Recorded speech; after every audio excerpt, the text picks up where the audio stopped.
A lot to talk about between the Eagles' defensive line. There is a young player taking snaps away from probably one of the most highest paid defensive linemen we have right now, and a lot to talk about regarding Jordan Mailata. It's good news, so let's get straight into it. A killer buried, but not dead. Darren, we better turn around. Because I've seen enough horror movies to know any weirdo wearing a mask is never friendly. Yo, what is going on, guys? I hope everyone's having a fantastic day. I hope everyone's enjoying their week, and it is a short week. Before you know it, we're going to close our eyes, open them again, and it's going to be game day within a couple days. It's absolutely insane where we're at right now. But a lot to discuss regarding the defensive line, but a lot to discuss regarding Jordan Mailata. And it looks like that, the practice window did open for Jordan Mailata the other day. And it looks like from what the news has been coming out is that there's a good sign. He was a full participant in practice. Obviously, there's not going to be too many practices because it is a short week. Okay. Just a couple days. You have walkthroughs, and that's really it. Jordan Mailata looks like he will be playing on Thursday. Hasn't been activated yet because when you open the practice window, I don't think you're on the active roster yet until they clear you. And obviously, if he has a full practice under his belt already, that's a really good sign because I think Fred Johnson's been a really solid left tackle for us under Jeff Stout. He's been through his bumps and bruises a little bit, but I got to say, I thought he's been pretty solid for the last year of his contract this season. Fred Johnson's been a project the last, few years and, got the starting experience, which is fantastic. And you know what? You never know what happens with Jordan Mailata down the road again, whether it's a little injury or something like that. Fred Johnson will be ready to play because a lot of defenses obviously have been honing in on the left side because they know Fred Johnson is the weak link to the offensive line. But for me, I think he's been pretty good. A lot better than I thought he was going to be. Really a lot better than how he started. He just got better every single game as Jordan Mailata has not played. Now is a big chance that Jalen Hurts' blind side is going to be fully fantastic on Thursday night. Well needed. And that's big. Health-wise for the Eagles is huge. You have Saquon Barkley that had 14 snaps in the game. He's well refreshed. A.J. Brown is fine. Devontae Smith is fine. Now you get Jordan Mailata back on your offensive line. I can't complain at all with all of that.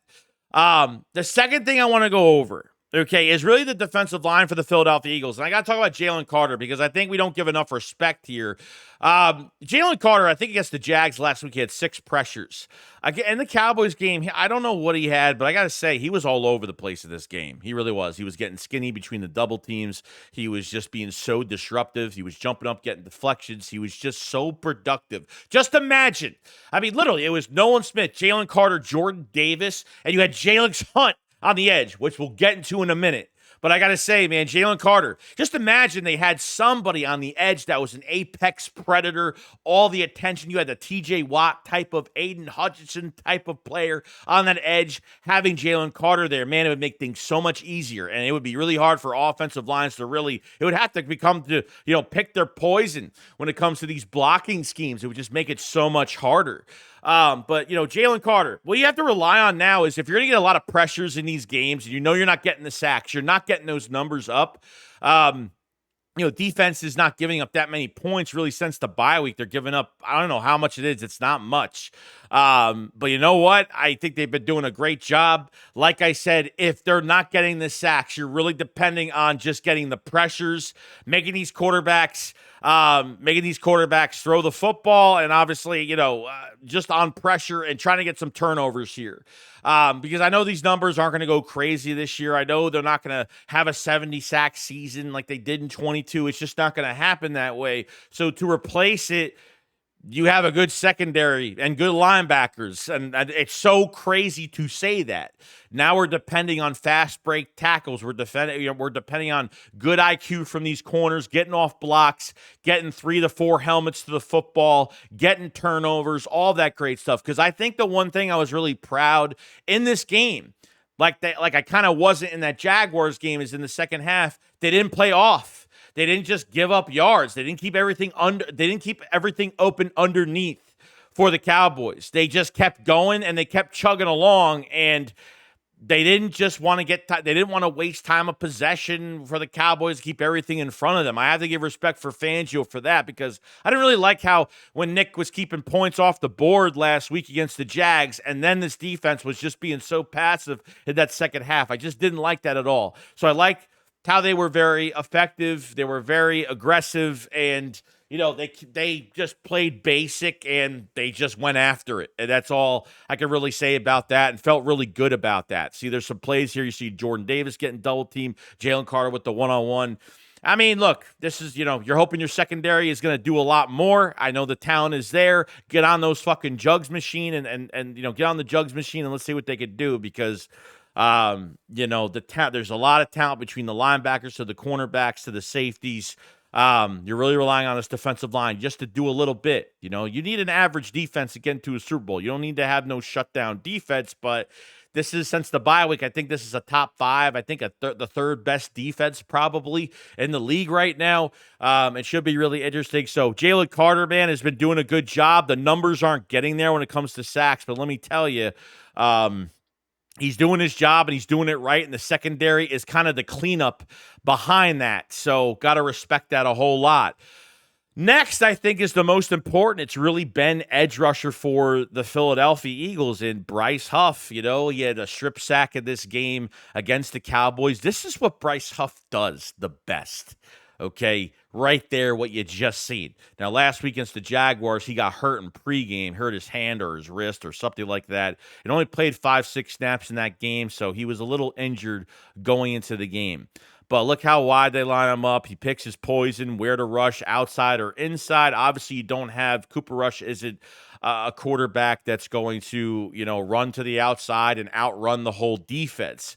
Sometimes you could do this, sometimes you can't do this. With Jaden Daniels on Thursday night, they really have to contain him, because if he sees that defensive end go inside and he can't get pressure, Jaden Daniels is going to hit a home run outside, whether it's going to be a big throw or he's going to use his legs, because Jaden Daniels is fast. I mean, he is a mobile quarterback. I think the Eagles have done pretty good against mobile quarterbacks this year, I got to say.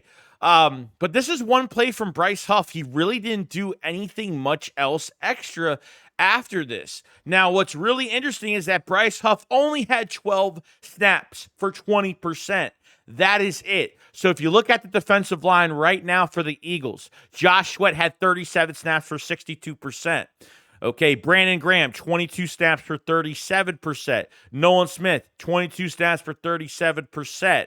I thought the most interesting thing here, the one player that had more than Bryce Huff is the name I just tried to say, is Jalix Hunt. Okay, Jalix Hunt, as of right now for that game against Dallas, Jalix Hunt, I think had 12 snaps in the game. I mean, no, he had 12. Sorry, Jalix Hunt had 25 snaps, 42%, which is big.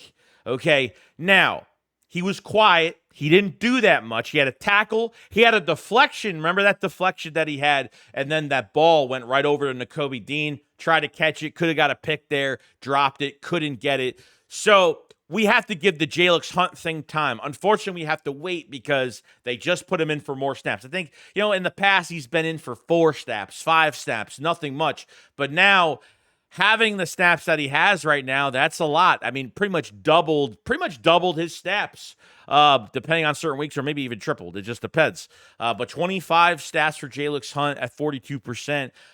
Because I don't know what the Eagles are looking for with him. Do they want him on the perimeter? Do they want him more balanced? I want to see more of him as a pass rusher right now. Theoretically, I think he's the best. He probably is going to be the best scheme fit defensive end we have. I've seen Brandon Graham on Malik Neighbors. I've seen Josh Sweat for the first play against the Giants on Malik Neighbors in coverage. I've seen Nolan Smith on Jamar Chase in the end zone. It's just these guys, I don't get those matchups sometimes, why they do that. These guys don't fit. I think Jalix Hunt's going to be the best fit, because, this is a safety transition to a defensive end. And what we did in the preseason games this past offseason, man, can cover running backs on wheel routes, can cover tight ends, can get off blocks, has a good football IQ. I mean, I think he's fantastic. I think this is just going to take time. You're not expecting Jalen Hunt to go right in there with a lot of snaps and be productive, but he had a tackle, he had a deflection. It was a quiet day, but I think, like I said, if they started him a few games ago, we probably would be seeing a different player right now. I mean, just think. Jalen Hunt, Jordan Davis, Jalen Carter, and Nolan Smith. That is a young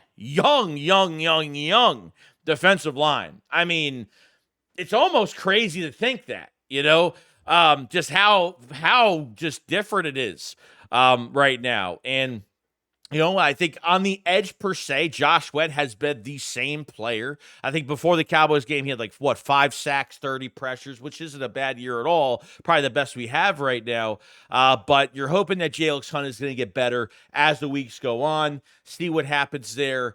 So I'm just glad that Fangio said he was going to get more snaps. Nick Sirianni said after last week, he was going to get more snaps, and it looks like they made that promise and they fulfilled it, which is a fantastic thing. So defensive line, I don't see them getting a ton of sack numbers this year, but what you're going to rely on is pressures, quarterbacks throwing bad footballs, and this secondary that is way better right now as a group, as a unit, is going to take advantage of those situations off of those pressures and obviously containing QBs on the outside for these edge rushers and doing great things. These linebackers playing downhill. We know that Zach Bond and Nakobe Dean have been playing just fantastic as of right now. So this is really exciting. I mean, $17 million a year for Bryce Huff, and Jalen Hunt is taking snaps away from him, almost doubling, a little bit more than doubling his snaps as of right now. So, it sucks. It's a bad contract. The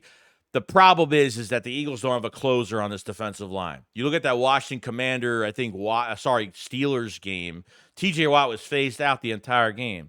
But at the end of the fourth quarter, TJ Watt was getting his hands on the quarterback. He was getting pressure. He was being menacing.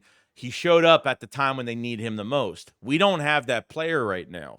We have to really rely. And it's weird because we've never been in this situation where we've had a lackluster defensive line. We have never had a good secondary for years, since the early 2000s. We have always have really put a lot to our defensive line and the rotation. And just making sure that your secondary doesn't get exposed. And I think now you're in the right moment between this year and next year, where you see what you have next year, this year, and then going to next year. You get your beast at defensive end next season, next draft, and I think this defense will just get better over time. Fangio's scheme is working, and it's been getting better every single week. And these defensive players are so much to say about the defense. I'm more excited about the defense every week than I am the offense every week, because the more young talent that wants to prove themselves every single week, I'm here for it. That makes it really exciting. So very excited about the whole situation. You guys let me know in the comment section below. What do you guys think about Jordan Mailata potentially returning on Thursday? Good idea. And what do you guys think about this defensive line? Bryce Huff getting more snaps. Jalen Hunt getting more snaps over Bryce Huff. You guys let me know in the comment section below over that, how the defensive line is playing in your eyes. And do you think the Eagles just have to deal with what they have to deal with right now? They can't make any moves unless it's a waiver move, an off-the-street move, or something like that. So we'll see what happens down the road near playoff time and all that stuff. But the Eagles need to take care of business on Thursday. Pressure is well needed on Jaden Daniels. And obviously, these defensive ends have got to contain him in the pocket. They cannot let him on the outside of the pocket and make a stupid move like that, because that's just free, easy plays for Jaden Daniels and the Washington Commanders. Other than that, guys, that's pretty much it. I hope to see you on the next one. Shakes, what up, fall side. Peace out, guys. Peace.